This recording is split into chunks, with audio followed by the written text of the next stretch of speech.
Ayo arep ngapa kowe? Kowe gelem bali apa? Ora. Ora gelem bali jabut nyawamu. Piye? Jabut nyawamu nyok. Nya jabutan. Kowe iso njabut aku, bumi langit tangkep. Mati dari aku wis candak silahmu, sendal nyawamu. Wis. Hei.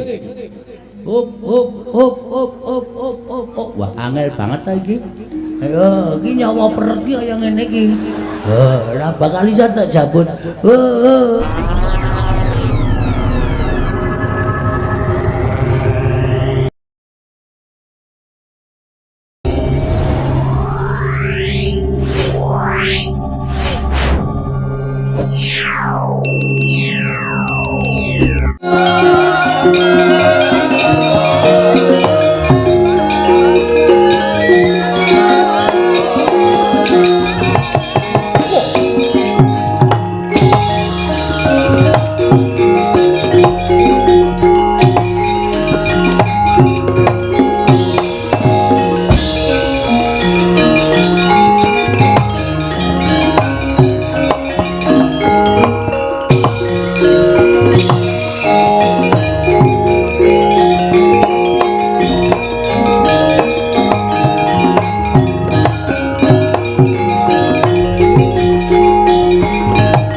Nututi lamun katututan lamun mangsa prawira tiktaya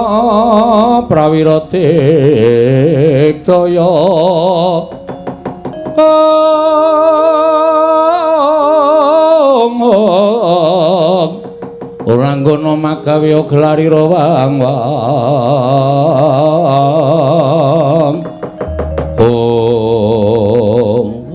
juk-juk langsung loro truk mung suwe loro truk rene truk ya ora usah kuwatir pokoke nek kono telu adhiya telu kono loro adhiya loro ngono kowe sing mburi ya kowe aku sing arep rada cilik oh mungsu kok milih-milih ora Bathara Indra ya Bagong ndos pundi Mungulun aku tetep nampa pengendikaning Wang Pikulun Bathara Antarada kinen nyingkirke karo kowe kowe kudu bali saka lengkeng Gunung Mahameru ana ing saka ngaras Bombong Wirayang lan aja mbacutake nggon mung nglakoni tapa ya Bagong kowe bali yo ora gelem bali kowe ngerti ulun sapa ulun Bathara Brama wow Bathara Brama heeh dewane ngopo dewaning geni wow ngambil reke lho kok dewa geni kok nyilih rek ora mesti apa-apa iso kobong kae mestine kowe bali yo aja ngeyel karo Bathara Brama aja kakon dosa kowe bakal tak untapake cemlongake ning Kawah Candra Dimuka sesuk mboten ajeng purun wangsul saniki mboten ajeng purun wangsul paribasanipun adan dewa kayangan ngebiyuki lengkeng Gunung Mahameru wonten ing wana Bombong Wirayang kula mboten ajeng wangsul yen ngono kowe wani karo dewa Bagong niku mboten wedi karo sapa-sapa Bagong niku ora tau wedi karo sapa-sapa waton landhesane kula bener kula ora ganggu kayangan kok kula nglakoni tapa tur dewa tak kon goleki bapak kok ora sago gunane apa dewa niti priksa karo mobamu sing para titah kudune dewa ngerti wong dewa iki iso nyawang jagat saisine kok nek kula wangsul sampean kudu nuduhke lho Bagong bapakmu nang kene iki lagi ngene karo iki duwe gawe kaya ngene mengke tak jujuke Semar ming perkara kana mong kaya ngono angel lho kok kaya didelik-delikke ulun ora ngerti ning endi bapakmu kok ngono kok dewa kok ora awas paningale yen ngono kita wangkal wis ket mau arep wangkal aku arep wani karo Bathara Indra sing tak wedeni apamu siap lho Tru ya iso nglangkahi kuwandane Bathara Indra kowe kelakon topo ning wana Bombong Wirayang iso nglangkahi batange Petruk lho kok aku sing dijokke piye ya batangku barang urung rampung kok oh iya kowe kena nundung aku saka alas Bombong Wirayang mati dene aku pangga tak ayoni terus ya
apa-apa Canggleleng yo.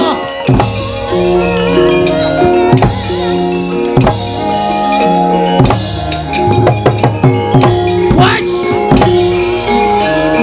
Ayo.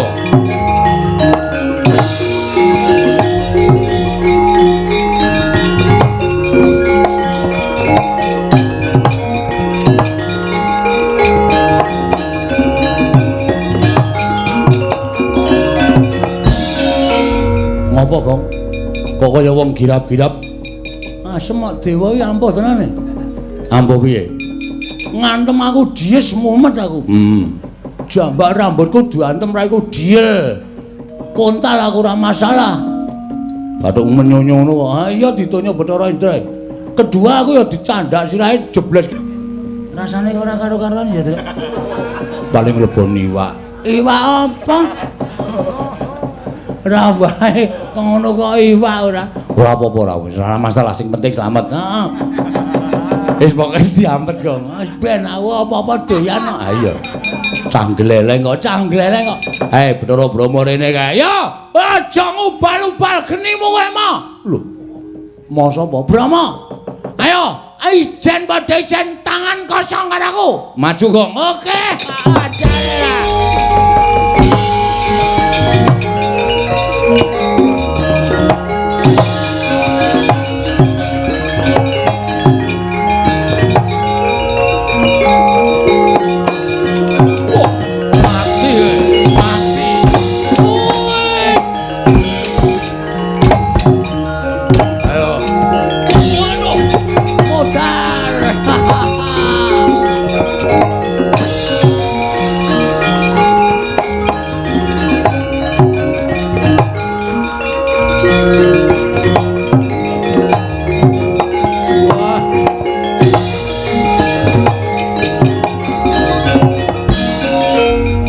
Bathara Brahma mundur.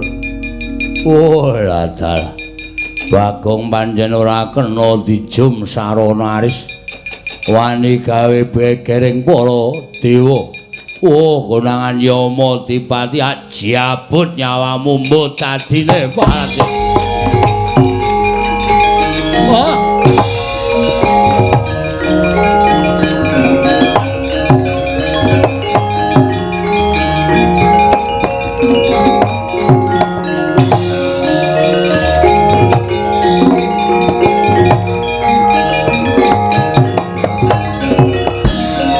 Siji iki apike awake dhewe mlayu kok.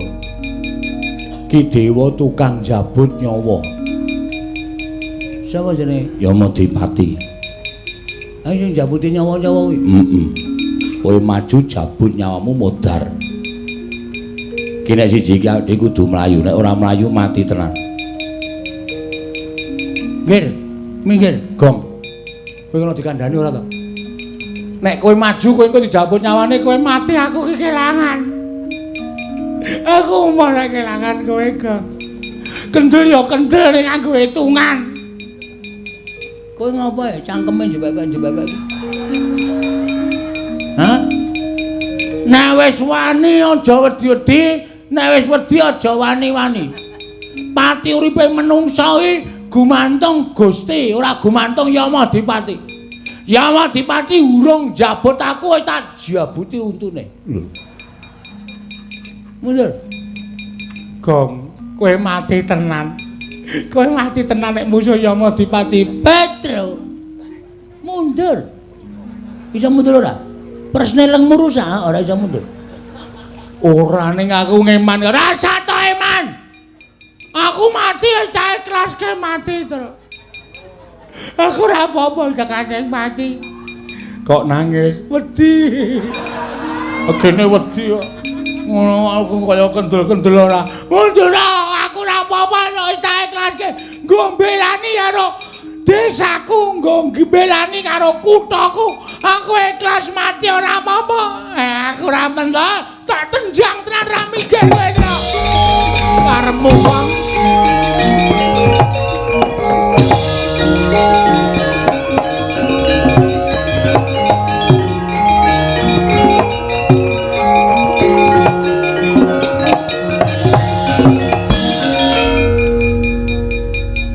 Kowe ya Ya, sing tukang jabut iki, ha.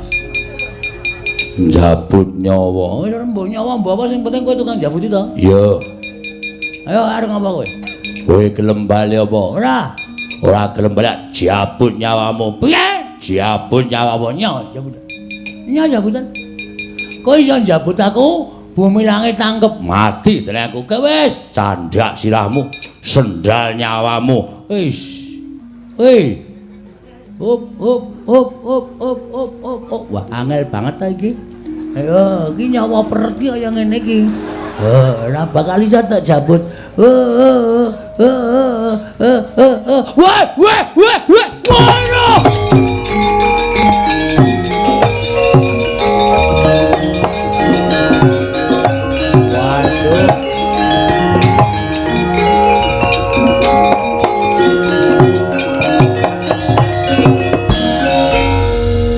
Dipati kok bagus.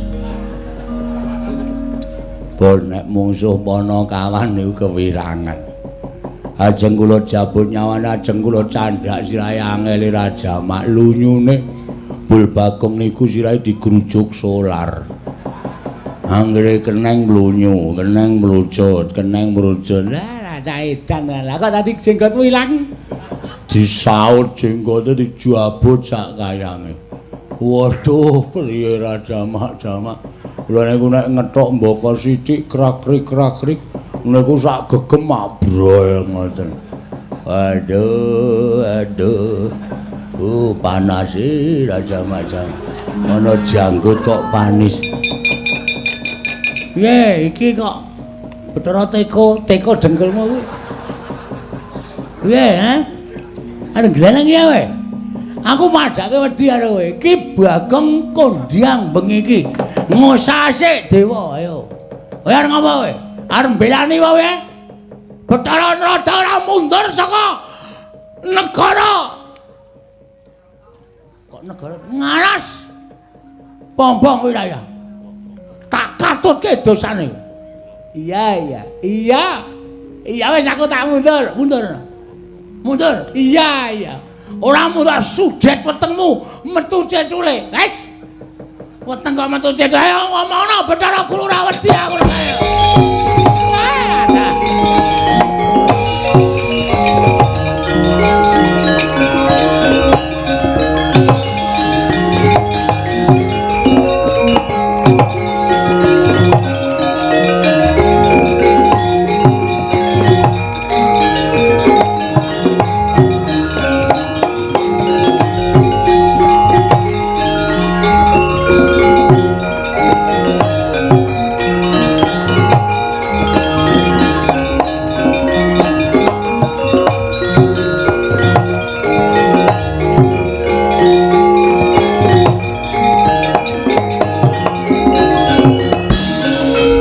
Kakang Rada kuwi sedaya para putra-putra Jawata nungsang puyang godel bingung sami kendang kapracondang menika kados pundi dalah Bagong berguguk nutawaton boten purun wangsul dhateng arah kadempel piyambakipun pilih tapa wonten telenging wana bamba wirayang wonten lengking Mahameru ingkang dipun suwun Bagong purun wangsul ning kedah sareng timbulipun Kakang Semar Badrana ya mongko Kakang Semar boten dipun mangertosi wonten pundi papan dunungipun ngantos dados daretantaraning para dewa kaliyan pun Bagong ning eling-eling gandeng Bagong menika pancen wong ndugal kewarisan dewa bubar mawon boten kanten-kantenan kula semangkaken dhateng Paduka Bathara Guru Bagong kita kena ulun nilikake apa ora apa kawan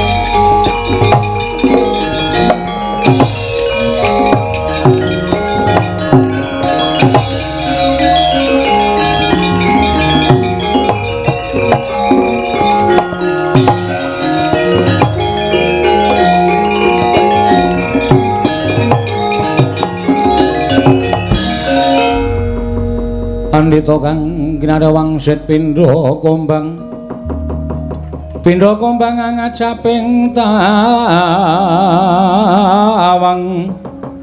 susu angin ngendi nggone Truk sapa iki Truk Bathara Guru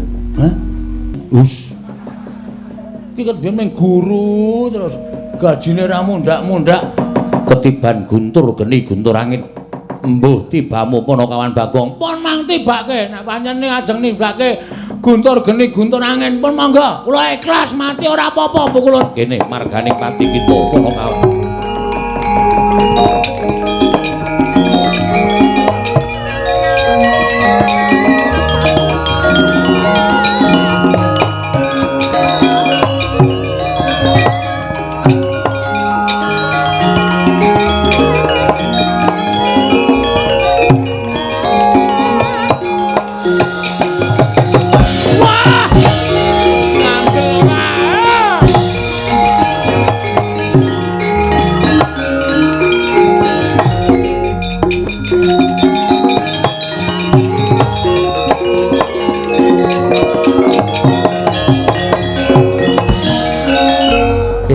Kapracundang kuntal kaprapal Panakawan Bagong mbuh menyang endi tibamu urip apa tekaning pati kuwi dudu perkara ulun. Ing wigati ulun bisa nyingkirake Bagong saka lengkeng gunung Mahameru ana ing alas Bombong Wirayang. Kakang Rada, Bagong sampun kendhang kapracundang Kakang Kanika Putra kula nyuwun nyuwanaken dhateng Yayi Permoni nggih Pandya Bendari Durga kinen suwanun ngarsa ulun Kakang Kanika Putra.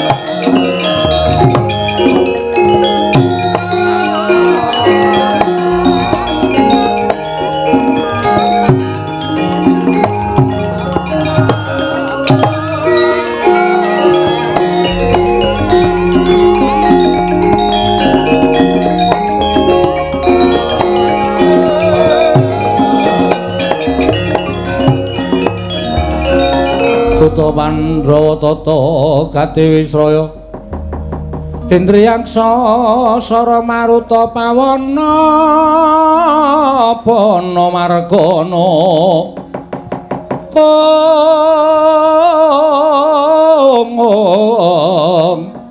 Samirana lan warayang wisikan magulingan lima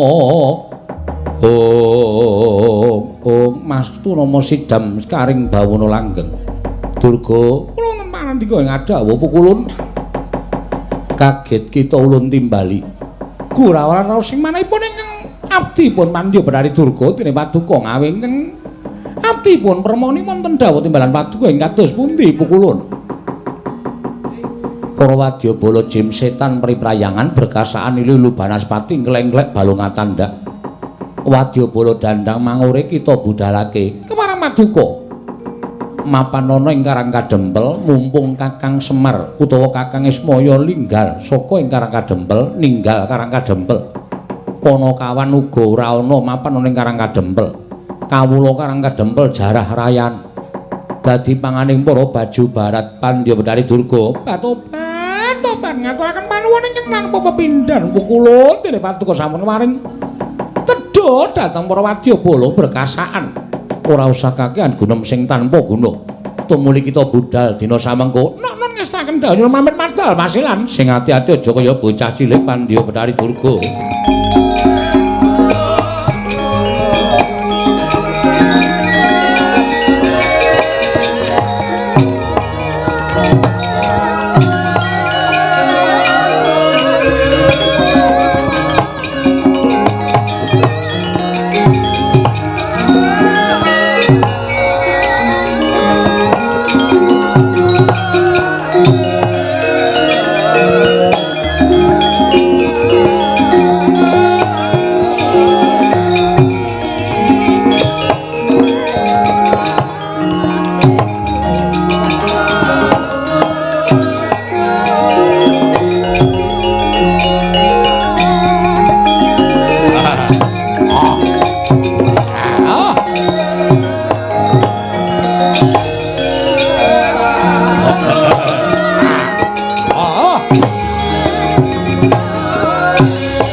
Pandhawa tata Katiwisraya Indriyaksa sara maruta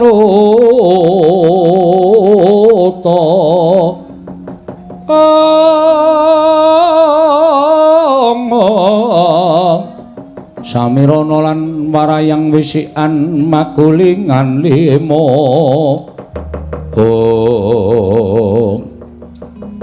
Pandya Kedharing abdi pun Jaramaya cemadhong dawuh kula cemadhong dawuh kula cemadhong dawuh sibu kula nyadhong dawuh sibu kula nyadhong dawuh Bu Ibu kula nyadhong dawuh Bu kados pundi pawartosipun dene patung ngawisangyaning para baju barat Bu kula nyadhong dawuh Bu Jaramaya wonten dawuh dina samengko kowe bakal entuk pangan lan para wadyabala baju barat uga semono uga ora bakal kaluwen merga antar timlaning wang pikulun jagat giri pratingkah dawuh karo panjenengan ulun yen ta dina samengko Karang Kadempel ditinggal dening Kakang Semar malah majane uga ninggal Karang Kadempel mula wektu dina iki ana kalodhangan ingkang becik banget ya Jaramaya Srana kowe sak wadya balamu berkasaan jim setan ambyuka marang Karang Kadempel. Sawise ambyuka ning jroning Karang Kadempel, dina samengko dikeparengake kowe nadah kala mangsa para kawula sak Karang Kadempel dadi panganing para baju barat. Oh, ladal. Menapa menika saestu makaten? Iya pancen mengkono. Oh, ngaturaken panuwun dene para putra-putra paduka pikantuk tedha Kanjeng Ibu. Ora ngaturake panuwun ya Ibu dene anak-anakmu entuk pangan kabeh. Mula ora usah ndadal dikang raja ning cicir sarta aja ning keri ning dandang maure kabeh dibudalake. Lumarep nang Karang Kadempel. Dina samengko diwarangake mangan kawula sak Karang Kadempel. Oh, lha dalan nyuwun pamit matal pasiran. Sing ati-ati aja ya bocah cilik Jaramaya.